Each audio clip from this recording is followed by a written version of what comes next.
There's something most people don't realize about the end of Ramadan. A mistake so dangerous yet so common that it could erase the rewards of an entire month of worship. You might think you've done everything right, fasted, prayed, given charity. But what if, in these last few days, a single mistake could ruin it all? The sad truth is, many people unknowingly fall into these traps. And the worst part, they don't even realize it. And the fifth mistake is so dangerous to avoid, so make sure to watch till the end. Mistake number 1. One of the biggest mistakes people make is slowing down in their worship as Ramadan comes to an end. The first few weeks of Ramadan are filled with motivation. Everyone is praying extra, making dua, and reading Quran. But as the days go by, fatigue sets in and people start cutting back. The last few nights of Ramadan are when the rewards are at their peak, yet many miss out on them. The Prophet Muhammad, peace be upon him, used to exert himself the most in the last 10 nights, especially seeking the night of power.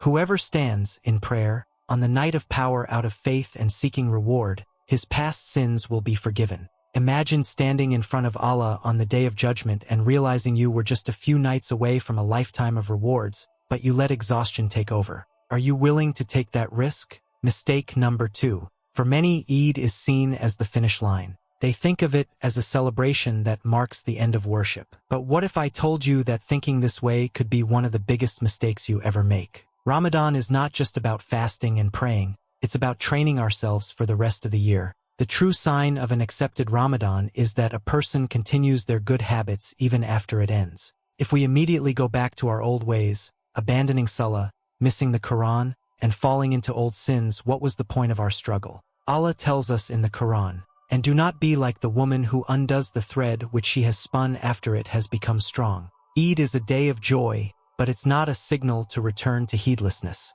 The righteous predecessors used to cry after Ramadan, fearing whether their deeds were accepted. Are we even worried about that? Mistake number 3. Do you know that missing the charity of breaking the fast can affect the acceptance of your Ramadan fast? Many Muslims either forget to give it or delay it until after the Eid prayer, which renders it invalid. The Prophet, peace be upon him, said, "The fast remains suspended between heaven and earth until the charity of breaking the fast is paid." This charity is not just an obligation, it's a purification for our fasts. It cleanses any shortcomings in our Ramadan worship and ensures that the less fortunate can celebrate Eid as well. But here's the catch. It must be given before the Eid prayer. So if you delay it, you've missed out. Imagine fasting an entire month, only to have it incomplete due to this one forgotten duty. Are you willing to risk that? Mistake number 4. What if I told you that you might be ignoring the most powerful night of your life? The night of power is described as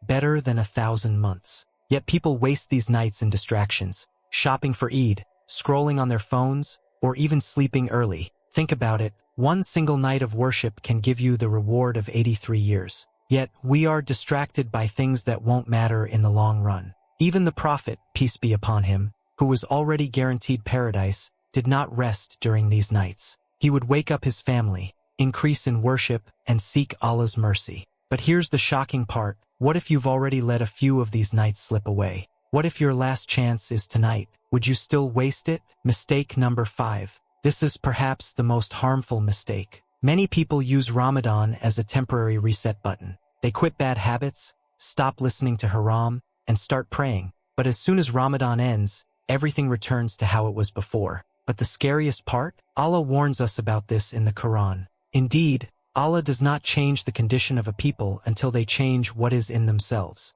Ramadan is a gift from Allah to help us change, but if we throw it all away as soon as it ends, then we've completely misunderstood its purpose. Would you build a house for 30 days only to tear it down in a single moment? That's what going back to sins after Ramadan looks like. If you've made these mistakes in the past, it's not too late to fix them. You are still breathing, which means you still have time. Renew your intention. Push through these last moments. Don't let your Ramadan go to waste, because at the end of the day, none of us know if this is our last Ramadan. The question is, how will you end yours?